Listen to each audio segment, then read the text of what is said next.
Hey, congratulations on your new film, Out of My Mind. Thank you so much. You know what? This is such a wonderful film. I mean, just by watching it, you could feel all the different emotions. But tell us what initially drew you that you wanted to direct this film. I just think it was such an important story that needed to be told. I felt like we had not had a mainstream movie about a girl with a disability played by a girl with that same disability and had her be amazing. And I just felt like I was the person that wanted to tell that story because if not me, then who? So I just wanted to be a part of it. I felt like it was important and I wanted it to be out there. And I've got a lot of fire in me to get stuff done. And so, yeah, all of that. But also, I felt really lucky that they picked me, to do it. So, what was your approach, trying to approach a story, about acceptance and prejudice, and pull into our hearts with the story? One of the quotes, I think it's the Inevitable Foundation that said this originally, but one of the quotes that has really meant a lot to me is that there is no DEI, diversity, equity, and inclusion without disability. 29% of the United States identifies as having a disability. So it's actually our largest minority. But I think disability gets left out of the conversation a lot when it comes to talking about diversity in terms of on screen and in Hollywood. And so it was really important to me to kind of raise the flag and say, hey, this is another part of diversity. Um, yeah. Absolutely. Now, of course, decades ago, 20, 30 years ago, even I want to say 10 years ago, there's a lot of actors that would actually portray themselves, playing these disabled characters. But you decided to bring in someone who actually has this disability into the role. Could you tell us about that decision and the process of casting the perfect person in this role? That's a great question. Yeah, I mean, authenticity in casting is something that's really important to me. And I do think that that thought process has shifted over time. I mean, certainly there are some amazing performances by non-disabled actors playing disabled characters, like, My Left Foot, Daniel Day-Lewis comes to mind. And so, that film was powerful, moving, changed people's perspective on disability. And I hope that this film does that as well, but in a different way, because instead of us being able to go, oh, wow, people with disabilities have thoughts and feelings and, needs like everyone else does. I'm hoping that with this film, we can also be saying, and people with disabilities are capable, they're talented, they have thoughts and ideas, and they are able to participate in the telling of their own stories. They can act and write and direct just like, anyone can. And so I think, it's I wouldn't say that every character that has a disability should be played by a person with a disability necessarily. But I would say that we have not had enough characters with disabilities on screen played by people with disabilities. So in a sense, pendulums swing, in many different directions and back and forth. And, my hope is that we are swinging the pendulum in a direction where people with disabilities will feel like they get to be part of the telling of their own stories, whether that means writing those stories, directing those stories, acting in those stories. What I wanted to prove was, I think, as I said, is that the story about a girl with a disability can be told perfectly by an actress who has that same disability. And I would argue can be told even more authentically and even more meaningfully. So it's not that, I mean, people ask this question all the time, can straight actors play gay characters? Can gay characters play straight character, gay act, whatever, you know what I mean? And I don't want to answer those questions necessarily, but what I do want to say is that we need more inclusion of people with disabilities, um, both in front of and behind the camera, and also uh, in terms of being the lead character of their own narratives. Well said. So how did you land Phoebe Ray Taylor in this role then?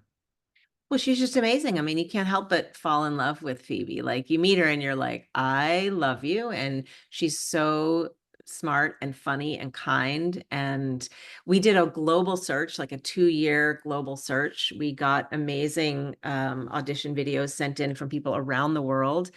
And Phoebe just really stood out immediately. It was like she is so Melody. And so we feel really lucky that we found her.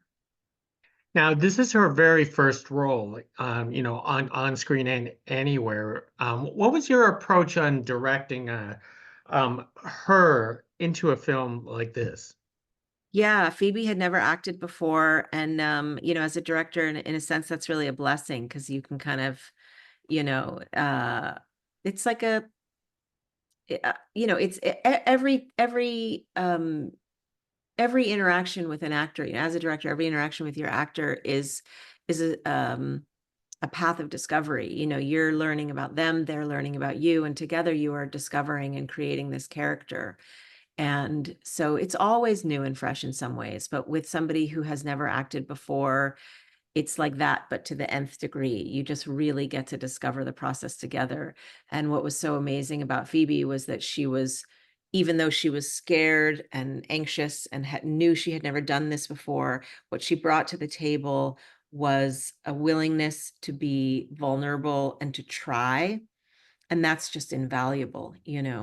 And there were moments where I was asking her to do things that she would say, I'm embarrassed, or I don't want. But she would still come and be present and try.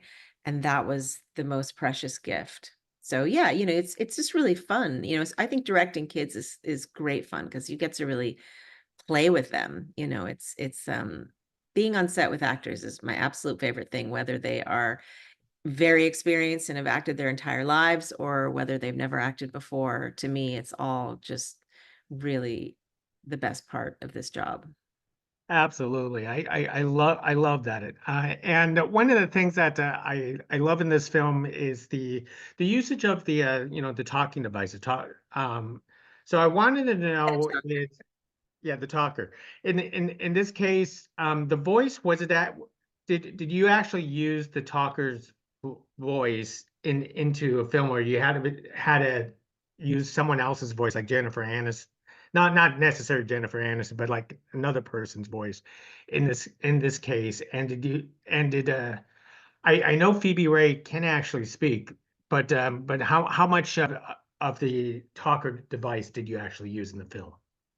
So it was very important to me that the AAC device that we sort of made up for the film sorry, Sharon Draper made up the name in her book, the Medi Talker 6000, I think it was. And so the Medi Talker, that's a, made up name. It's not a real brand. But for the Medi Talker, I really wanted the voice on set to be what's called practical. So it's actually in the room. So that device that Michael Fitzgerald, our production designer, made, we put an iPad in it and a microphone or a speaker in it so that it would actually work on set practically. And so we pre-recorded all of the lines of dialogue that the were needed to come out of the meta talker. And so what that meant for me was that our character, Melody, could speak like anybody else practically on set. And it worked such that, we could enter different words in there if we needed to. And so it was a big part of the prep process, was the devising of the making of that computer software. We had a wonderful guy who was, who created that for us. And then we had somebody who was on set helping us with that so that it was an interactive device that would work as a real meta talker would work. Not as complicated as that, but mostly. And so we pre-recorded the voice. We actually used my daughter's voice. My daughter, I mean, I actually just used my own phone originally just as a sample because my daughter was 12, is the perfect age. And I thought, what Melody would do when she's picking her voice from the device was she would pick a voice that was a young girl's voice, like she would, So I was like, oh, my daughter's the same age. And so I would just record her quickly to use as temp as we were creating the computer program for the MetaTalker. And then it just sounded great. And obviously, our sound engineers, they put an effect, a kind of computerized effect over it. And then I was like, I don't know, I don't even think I consciously it just made sense because I had been using it and we all were used to it. And I was like, well, this works. Let's just stick with it. So we stuck with my daughter's voice. And yeah. And so for me, that's a special thing because I'm always like, yeah, that's my daughter's voice. But I mean, mostly, thanks to the iPhone, we can like just record things and it's right there. And then, it's voice memo is pretty good quality recording. So yeah. Excellent. Well, Amber, I still have 100 questions, but I'm always limited amount of time during these Sorry, conversations. I talk so much. I'm sorry. No, you're fine, and I want to recommend to everyone. This is a terrific film. Out of my mind. Bring tissues. That is for certain when they actually watch this film. So thank you, Amber, for carrying this conversation with us. Thank you Appreciate it. so much, Greg. I appreciate it. Thanks.